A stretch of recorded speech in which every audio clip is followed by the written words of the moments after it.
Saudações, amantes da leitura! Meu nome é Aline e esse é o canal Ouvindo um Bom Livro. E no vídeo de hoje, daremos sequência à leitura do livro Mais Esperto que o Diabo, escrito por Napoleão Hill. Vamos analisar juntos o 9º capítulo. Tenha uma boa leitura. Vamos começar? Capítulo número 9. Educação e Religião. Isso é uma coisa muito profunda, Sua Majestade. Vamos voltar à discussão de assuntos mais leves e mais concretos, e que provavelmente vão interessar a maioria das pessoas. Estou interessado em discutir as coisas que fazem as pessoas felizes e miseráveis, ricas e pobres, doentes e saudáveis. Em resumo, estou interessado em tudo que se possa ser usado por seres humanos, de tal forma que a vida possa pagar dividendos satisfatórios como retorno para o esforço que se coloca nesse negócio que se chama viver. Muito bem. Vamos ser definidos, então. Você pegou a minha ideia, Sua Majestade. Tem uma tendência a divulgar em detalhes abstratos que a maior parte das pessoas nem consegue entender, nem usar na solução de seus problemas. Poderia isso, de alguma maneira, ser um plano definido seu para responder às minhas questões utilizando-se de respostas indefinidas? Se esse é seu plano, é um truque astuto, mas não funcionará. Vá em frente agora e me fale mais alguma coisa sobre as misérias e os fracassos dos seres humanos, que, por sua vez, crescem diretamente ligados à indefinição. Por que não me permitir lhe contar mais sobre os prazeres e sucessos das pessoas que entendem e aplicam o princípio da definição? Eu observo que algumas vezes pessoas com planos e objetivos definidos conseguem o que querem na vida, para somente depois descobrir que aquilo que elas conseguiram não é exatamente o que queriam. E o que é então? Geralmente, nos livramos de qualquer coisa que não queremos pela aplicação do mesmo princípio de definição das coisas das quais adquirimos. Uma vida que é vivida com absoluta paz de espírito, contentamento e felicidade sempre se livra de tudo aquilo que não quer. Qualquer um que se submeta às coisas que não quer por um longo período, esse sim é o alienado. E o que você tem a dizer sobre as pessoas casadas que deixam de querer estar um com o outro? Eles devem se separar? Ou é verdade que todos os casamentos são feitos no céu e os contratantes são dessa forma ligados eternamente por essa vontade momentânea, mesmo provando ser uma escolha pobre para ambos? Primeiro, deixe-me corrigir esse velho ditado que todos os casamentos são feitos no céu, por favor, né? Eu conheço alguns que são feitos do meu lado da cerca. Mentes que não se harmonizam jamais deveriam ser forçadas a permanecer juntas no casamento ou em qualquer tipo de relacionamento. O atrito e todas as formas de discórdia entre as mentes levam inevitavelmente para o hábito da alienação e, consequentemente, para a indefinição. As pessoas não são algumas vezes ligadas umas às outras por uma relação de dever, o que acaba sendo impraticável para eles tirarem da vida o que elas mais querem. Dever é uma das palavras mais abusadas e mal entendidas da existência. O primeiro dever de cada ser humano é consigo mesmo. Cada pessoa deve a si mesmo o dever de encontrar como viver uma vida plena e feliz. Além disso, se a pessoa possui tempo e energia extras e que não são necessárias para encher os seus próprios desejos, ela deve assumir a responsabilidade de ajudar os outros. Isso não é atitude egoísta? E egoísmo não é uma das principais causas do fracasso em se achar a felicidade? Eu mantenho exatamente a mesma frase que lhe disse antes, de que não existe maior dever do que aquele que devemos a nós mesmos. Entendo o que você quer dizer.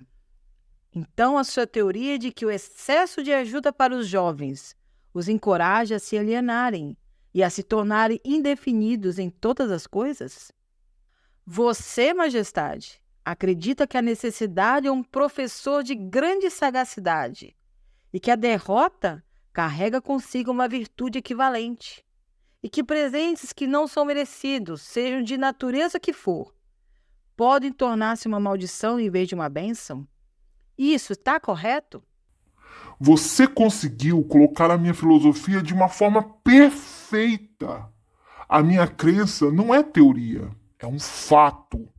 Então você não advoga a oração como meio de alcançar fins desejáveis? Pelo contrário, eu advogo que a oração é poderosa, mas não um tipo de oração que consiste em palavras vazias, sem sentido e suplicantes. O tipo de oração contra o qual não tenho nenhuma força é oração com um propósito definido. Bom, eu nunca pensei na definição de propósito como sendo uma oração. Como ela pode ser?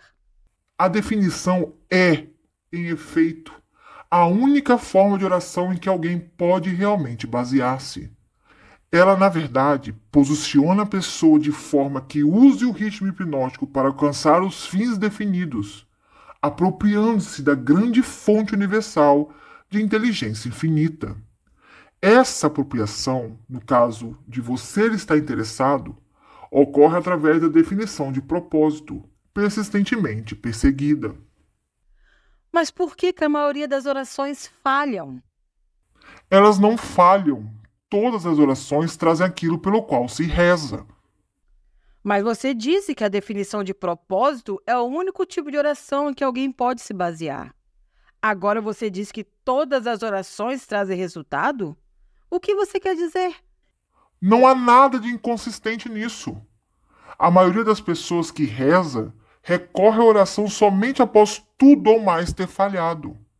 Naturalmente, elas começam as suas orações com as suas mentes cheias de medo de que as suas orações não serão atendidas. Bem, os medos então são realizados. A pessoa que começa uma oração com um propósito definido e fé inabalável de que vai alcançar os seus objetivos, coloca em ação as leis da natureza que transmutam os desejos dominantes de uma pessoa e no seu equivalente físico. Isso é tudo o que se pode dizer sobre uma oração. Uma forma de oração negativa traz somente resultados negativos. A outra forma é positiva e traz resultados definidos e positivos. Poderia algo ser mais simples do que isso? As pessoas não se lamentam e imploram que Deus assuma a responsabilidade por todos os seus problemas e forneça todas as necessidades e luxúrias que a vida pode oferecer. São, na verdade, muito preguiçosas para conseguir o que elas querem na vida e traduzir tudo isso como uma realidade física através do poder de suas próprias mentes. Quando você escuta uma pessoa rezando por algo que ela deveria conseguir com seus próprios esforços, você pode ter certeza de que você está escutando um alienado. A inteligência infinita favorece somente aqueles que entendem e adaptam-se às suas leis. Ela não faz discriminação por definição de um caráter excelente ou de uma personalidade agradável. Essas características ajudam as pessoas a negociar o seu caminho através da vida de forma mais harmoniosa. Mas a fonte com a qual a oração é respondida não é impressa com letras de ouro. A lei da natureza diz o seguinte: saiba o que você quer, adapte-se às minhas leis e você com certeza o terá. Isso se harmoniza com os ensinamentos de Cristo? Perfeitamente! Isso também se harmoniza com os ensinamentos de todos os grandes filósofos. A sua teoria de definição está em harmonia com a filosofia dos homens da ciência? A definição é a maior diferença entre um cientista e um alienado. Através do princípio da definição de plano e propósito, o cientista força a natureza a revelar-lhes os seus mais profundos segredos. Foi através desses princípios que o Edison descobriu o segredo da máquina falante, que é a vitrola, a lâmpada elétrica incandescente e muitos outros benefícios para a espécie humana. Então eu entendo que a definição é o primeiro requisito para o sucesso em todo e qualquer empreendimento humano. Isso está correto? Exatamente. Qualquer coisa que ensine as pessoas a examinarem fatos e conectá-los a planos definidos através de um pensamento apurado vai dificultar a minha profissão. Se essa sede por conhecimento definido, que agora está se espalhando pelo mundo, mantiver-se assim, o meu negócio ficará ameaçado dentre os próximos séculos. Eu triunfo na ignorância, na superstição, na intolerância e no medo. Mas não consigo manter-me de pé ante um conhecimento definido, propriamente organizado em planos definidos nas mentes das pessoas que pensam por si mesmas. Por que você não assume a onipotência e administra todos os trabalhos da sua própria maneira? Você pode também perguntar por que a porção negativa do elétron não toma conta da porção positiva e faz todo o trabalho. A resposta é que ambas as cargas, positiva e negativa da energia, são necessárias para a existência do elétron. Uma é balanceada igualmente contra a outra, e assim deve permanecer. E é dessa forma que ocorre a relação entre a onipotência e eu. Representamos as forças positivas e negativas de todo o sistema dos universos, e estamos igualmente balanceados um contra o outro. Se essa força de equilíbrio fosse modificada, mesmo que num ínfimo grau, todo o sistema dos universos se tornaria rapidamente reduzido a uma massa de matéria inerte. Agora você sabe porque eu não posso tomar conta de todo o show e simplesmente fazer tudo do meu jeito. Se o que você diz é verdade, você tem exatamente o mesmo poder que a onipotência possui. E isso é verdadeiro? Isso está correto. A minha oposição a quem você chama de onipotência se expressa através das forças que você chama de boas, as forças positivas da natureza. Eu me expresso através das forças que você chama de más, as forças negativas da natureza. Tanto o bem quanto o mal são forças que devem coexistir na natureza. Isso é tão importante quanto a outra. Então a doutrina da predestinação é verdadeira? As pessoas nascem para o sucesso ou para o fracasso? Para a miséria ou para a felicidade? Para serem boas ou más? E elas nada têm a ver com isso e muito menos podem modificar as suas naturezas. É isso mesmo que você está me afirmando? Enfaticamente não. Cada ser humano possui uma ampla gama de escolhas, tanto para os seus pensamentos quanto para as suas ações. Cada ser humano pode usar o seu cérebro para recepção e para expressão de pensamentos positivos, ou pode usá-lo para expressar pensamentos negativos. A sua escolha nesse assunto tão importante molda toda a sua vida. Pelo que você disse, eu pude perceber que os seres humanos possuem mais liberdade de expressão do que você ou a sua oposição. Isso está correto? Sim, isso está correto. Tanto eu quanto a onipotência, nós somos limitados por leis imutáveis da natureza. Nós não podemos expressar, seja de que maneira for, se não for por inconformidade com essas leis. Então é verdade que o homem possui direitos e privilégios não disponíveis, nem para a onipotência e nem para o diabo. Isso é verdade? Sim, isso é verdade. Mas você também tem que acrescentar que o homem ainda não acordou totalmente para dar-se conta da sua força em potencial.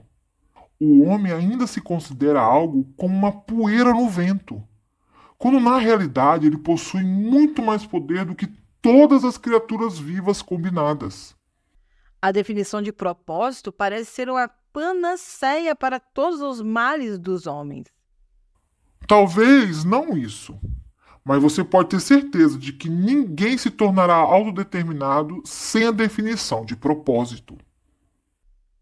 Por que não ensinam para as crianças sobre a definição de propósito nas escolas? Pela razão de que não existe um plano definido ao propósito por trás de qualquer currículo escolar. As crianças são enviadas para a escola para ganhar um diploma escolar e aprender a memorizar, e não para aprender o que elas realmente querem da vida. Qual o benefício de um diploma escolar, se não se consegue convertê-lo em realizações espirituais e materiais da vida? Eu sou somente o diabo e não o resolvedor de enigmas. Eu deduzo, por tudo o que você diz, que nem as escolas e nem as igrejas preparam os jovens do mundo com um conhecimento prático de como funcionam suas próprias mentes. Existe alguma coisa de maior importância para um ser humano do que o entendimento das forças e circunstâncias que influenciam a sua própria mente? A única coisa de valor duradouro para qualquer ser humano é o conhecimento de como opera sua própria mente. As igrejas não permitem que uma pessoa investigue e adentre para conhecer as potencialidades de sua própria mente. E as escolas tampouco reconhecem tais potencialidades. Você não está pegando um pouco pesado com as escolas e com as igrejas? Não, estou apenas descrevendo como elas são, sem tendências ou preconceitos. As escolas e as igrejas não são seus piores inimigos? Os seus líderes podem pensar que não, mas eu só me impressiono com fatos. E a verdade é essa, se você quer saber. As igrejas são os meus aliados mais úteis e as escolas estão logo atrás. De que forma específica, em termos gerais, você faz essa afirmação? Da seguinte forma: tanto as igrejas quanto as escolas me ajudam a converter as pessoas para o hábito da alienação. Você consegue perceber que os indícios que você está levando são substanciais, a ponto de macular a imagem de duas instituições que foram da maior importância e responsáveis pela civilização da forma como se conhece hoje? Se me dou conta, minha nossa, eu me regozijo com isso. Se as escolas e as igrejas tivessem ensinado as pessoas a pensarem por si mesmas, onde eu estaria agora? Essa confissão sua desiludirá milhões de pessoas cuja única esperança de salvação está nas igrejas. Isso não é algo cruel para se fazer com elas? Não seria muito melhor para a maioria das pessoas viver na ignorância desse fato do que saber a verdade sobre você? O que você quer dizer com o termo salvação? Do que na verdade as pessoas estão sendo salvas? A única forma de salvação duradoura, que realmente é válida para qualquer ser humano, é aquela que vem do reconhecimento do poder da sua própria mente. Ignorância e medo são os únicos inimigos dos quais os homens necessitam de salvação. Você parece não considerar nada como sagrado. Você está errado nisso. Eu mantenho como sagrada a única coisa que eu considero meu mestre. A única coisa na qual eu tenho medo. E o que é isso que você teme? O poder do pensamento independente é amparado pela definição de propósito. Então você não possui muitas pessoas para temer, não, né? Somente 2 em cada 100, para ser mais exato. As outras, todas eu controlo. Vamos dar um tempo para as igrejas e voltar para as escolas. A sua confissão mostrou claramente que você prospera e se perpetua de uma geração para outra, utilizando o truque de tomar conta das mentes das crianças antes que elas tenham a chance de usar os seus próprios intelectos. Desejo saber o que está errado com o sistema escolar, que permite que o diabo controle tantas pessoas. Eu desejo saber também o que pode ser feito para estabelecer um sistema de ensino que garantirá a oportunidade de aprendizado para todas as crianças. Primeiro, de que elas possuem mentes. Segundo, de que forma elas podem usar as suas mentes para trazer liberdade espiritual e econômica para suas vidas. Estou colocando essa questão de forma suficientemente definida, considerando que você tem salientado a importância da definição de propósito. Eu estou aqui para alertá-lo de que a sua resposta para a minha questão deve ser definida. Ai, espera um momento enquanto eu respiro. Você me deu uma ordem tanto, hein? Parece estranho que você tenha vindo para o diabo para aprender como viver. Eu penso que você deveria visitar a minha oposição. Por que você não vai lá? Sua Majestade, quem está sendo inquirido aqui é você, não eu. Eu quero a verdade e não estou preocupado pela fonte através da qual vou tê-la. Existe algo radicalmente errado com o sistema de educação.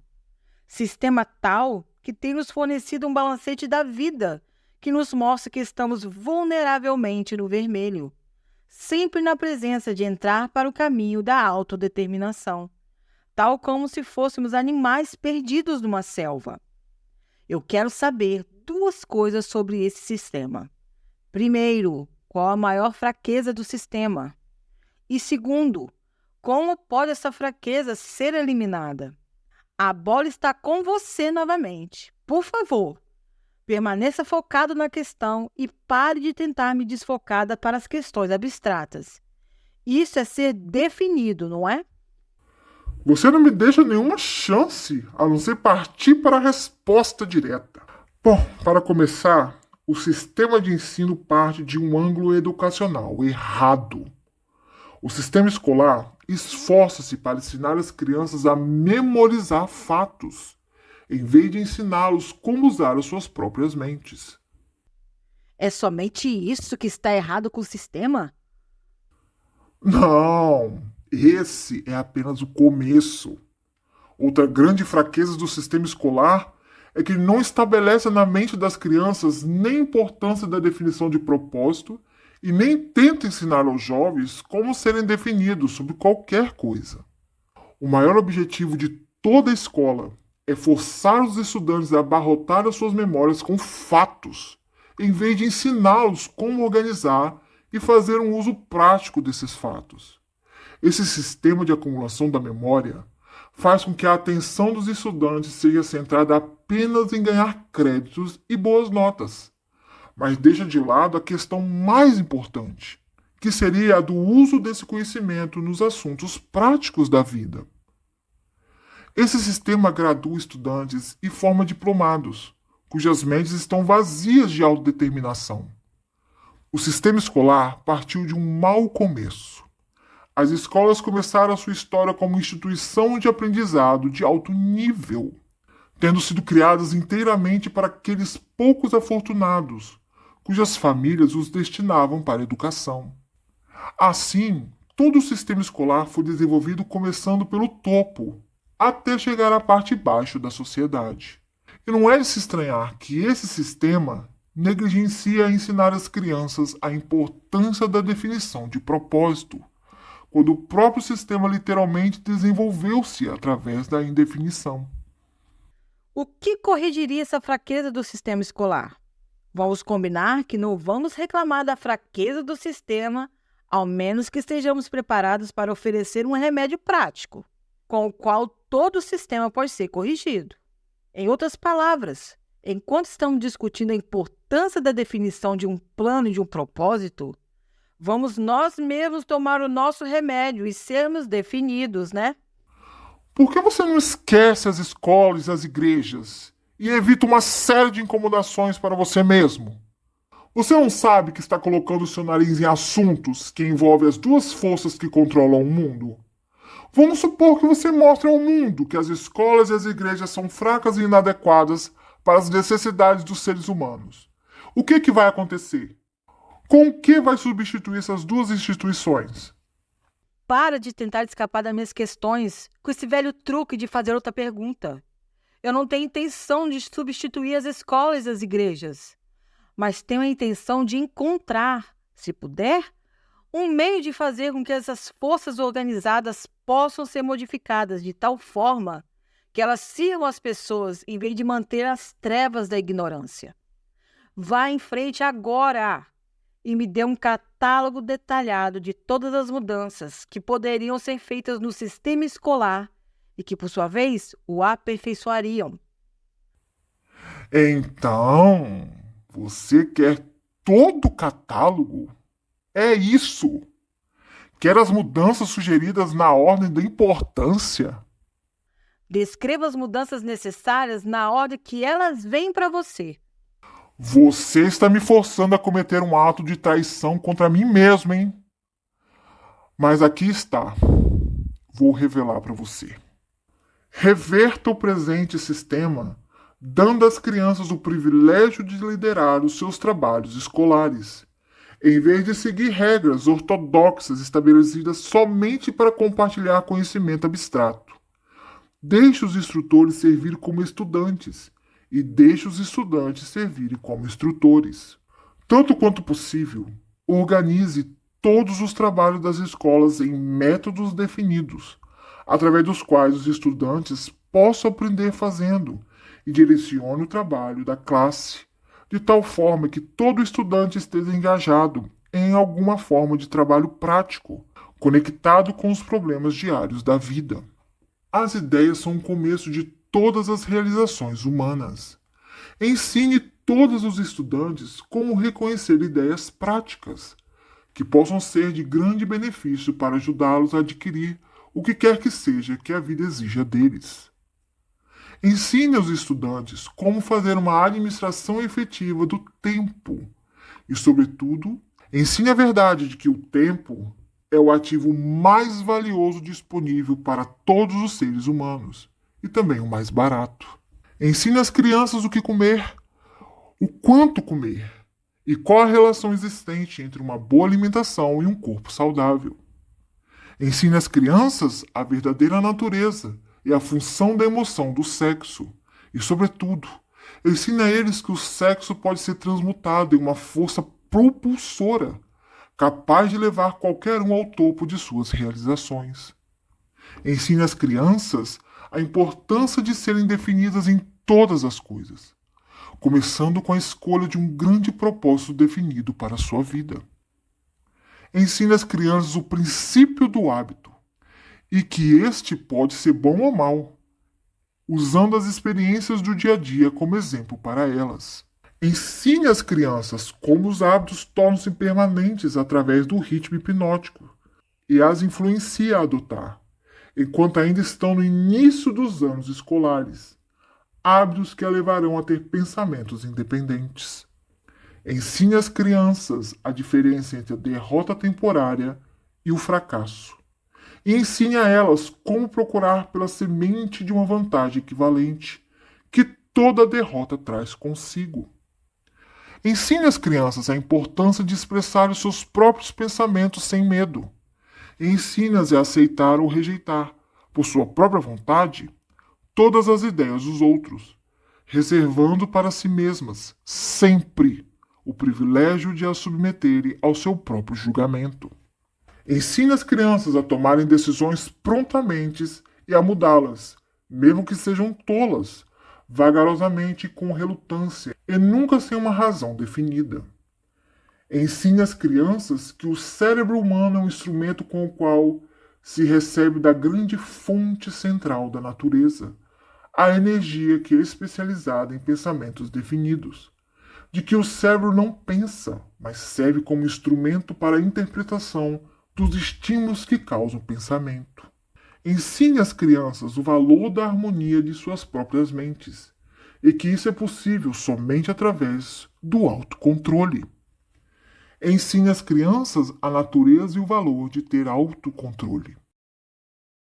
Ensine às crianças que existe uma lei de retornos crescentes, que pode e deve ser colocada em operação, como um hábito, mostrando que se deve sempre prestar mais e melhores serviços do que é esperado delas. Ensine às crianças a verdadeira natureza da regra de ouro e, sobretudo, mostre a elas que, através da operação desse princípio, tudo que elas fazem para e por outros, elas acabam fazendo para si mesmas.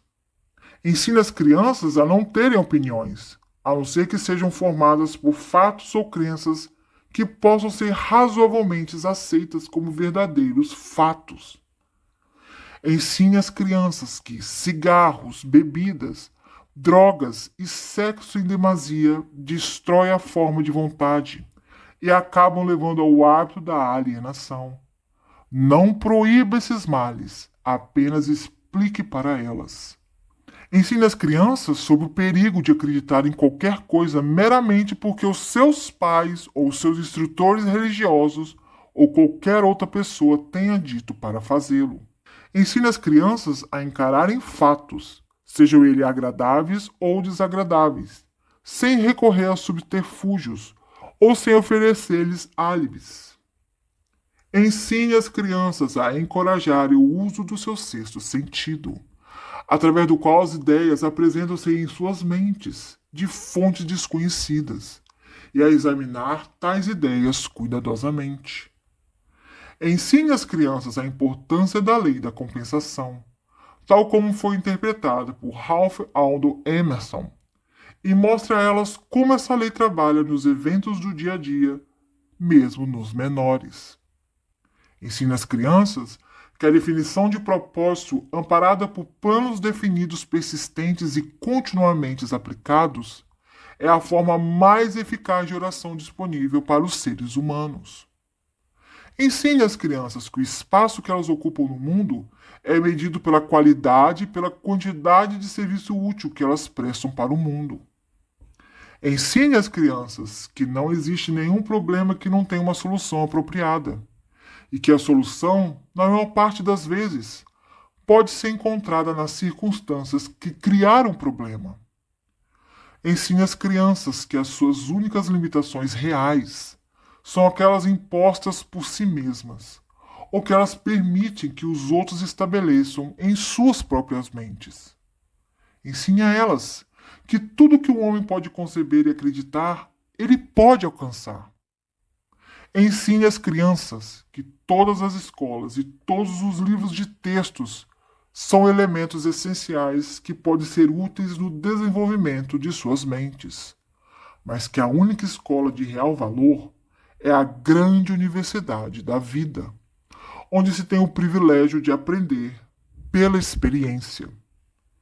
Ensine as crianças a serem verdadeiras consigo mesmas, em todos os momentos, e considerando-se que elas não podem satisfazer a todos. Elas devem ter em mente que precisam satisfazer-se a si mesmas.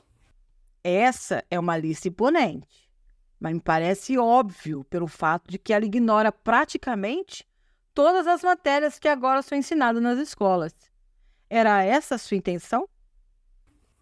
Sim, você me pediu uma lista de mudanças sugeridas no currículo escolar, as quais beneficiariam as crianças. Foi isso que eu lhe dei. Algumas das mudanças que você sugere são tão radicais que chocariam a maioria dos educadores de hoje. Você não acha?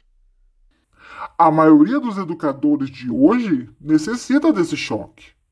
Um bom choque normalmente ajuda o cérebro que se atrofiou pelo hábito. As mudanças que você sugere para as escolas dariam imunidade às crianças contra o hábito da alienação? Sim, esse seria um dos resultados que as mudanças trariam, mas existem outros também. Como essas mudanças sugeridas poderiam ser aplicadas no atual sistema escolar? Você sabe, é claro, né, que é tão difícil programar uma nova ideia no cérebro de um professor, quanto é fazer com que um líder religioso modifique a religião de tal forma que ela possa ajudar as pessoas a angariar mais da vida.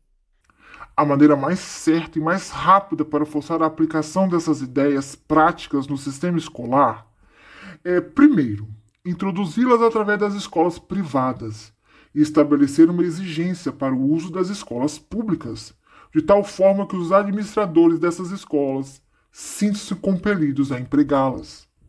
Deveriam ser feitas outras mudanças no sistema das escolas? Sim, muitas. Entre outras mudanças necessárias em todos os programas escolares, está o acréscimo de um curso completo de treinamento de psicologia e negociação entre as pessoas. Todas as crianças deveriam ser ensinadas na arte da venda e da persuasão, aprendendo meios de diminuir o atrito nas relações humanas através da vida. Toda escola deveria ensinar os princípios de relação individual, através dos quais se pode obter uma posição de independência financeira. As classes deveriam ser abolidas também. Elas deveriam ser substituídas pela mesa redonda e pelo sistema de conferência, tais quais os homens de negócios empregam. Todos os estudantes deveriam receber instruções individuais a serem guiados em conexão com matérias que não podem ser ensinadas apropriadamente em grupos. Toda escola deveria ter um grupo auxiliar de instrutores, consistindo de homens de negócios, cientistas, artistas, engenheiros e jornalistas. Cada qual compartilharia com todos os estudantes um conhecimento prático de sua própria profissão, negócio ou ocupação. Essa instrução deveria ser conduzida através do sistema de conferência, a fim de economizar o tempo dos instrutores. O que você sugeriu é, com efeito, um sistema auxiliar de instrução que daria a todas as crianças que frequentam as escolas um conhecimento dos assuntos práticos da vida?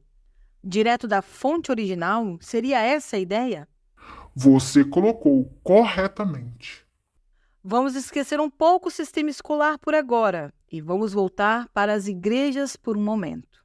Por toda a minha vida, eu ouvi clérigos pregando contra o pecado e advertindo pecadores a ficarem atentos e se arrependerem, pois essa seria a única maneira de serem salvos.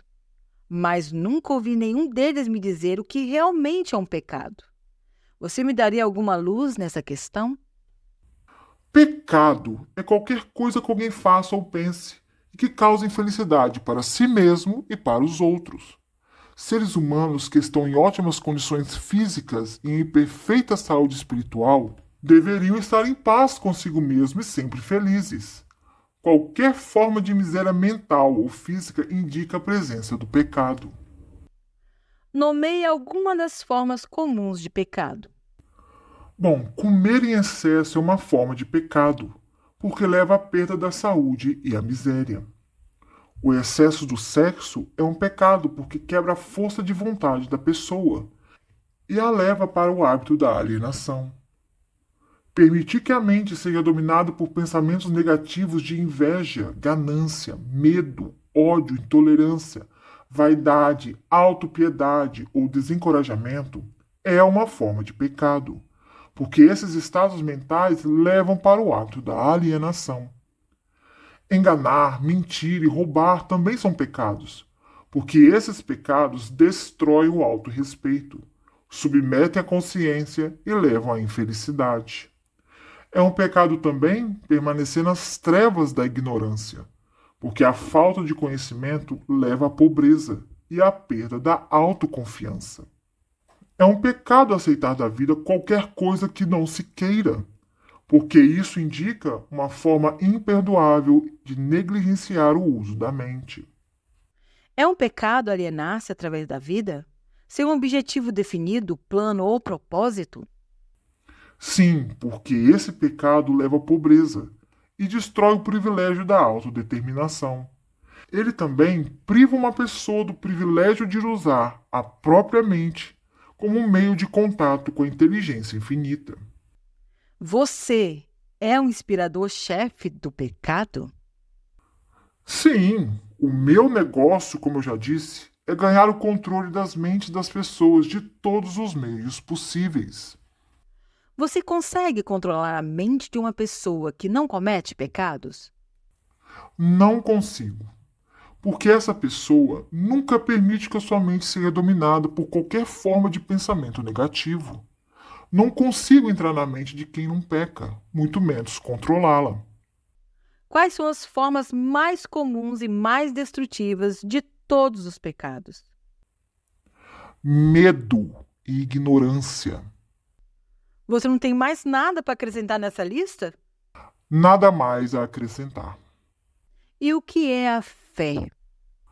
É um estado da mente onde se reconhece e utiliza o poder do pensamento positivo, como meio pelo qual se contata e se chega à fonte central da inteligência universal. Em outras palavras, a fé é a ausência de todas as formas de pensamento negativo. Seria essa a ideia? Sim, essa é uma outra forma de descrevê-la. Um alienado possui capacidade de usar a fé? Ele pode ter a capacidade de usar, mas não utiliza. Todo mundo tem a força potencial para limpar a sua mente de todos os pensamentos negativos e, dessa forma, utilizar-se do poder da fé. Colocando de outra forma, a fé é a definição de propósito amparada pela crença da obtenção do objetivo desse propósito. Isso está correto? Essa é a ideia. Exatamente. Bem, meus amigos, termina aqui o 9º capítulo do livro Mais Esperto que o Diabo. E se você gostou desse vídeo, se inscreva nesse canal. Curta, compartilhe com seus amigos e familiares, para que mais pessoas possam ouvir um bom livro. E se você quiser adquirir essa obra-prima de Napoleão Hill e outros livros best-selling desse grande autor, deixarei os links abaixo na descrição desse vídeo. E no mais, muito obrigada! Fiquem com Deus e até a próxima. Beijos!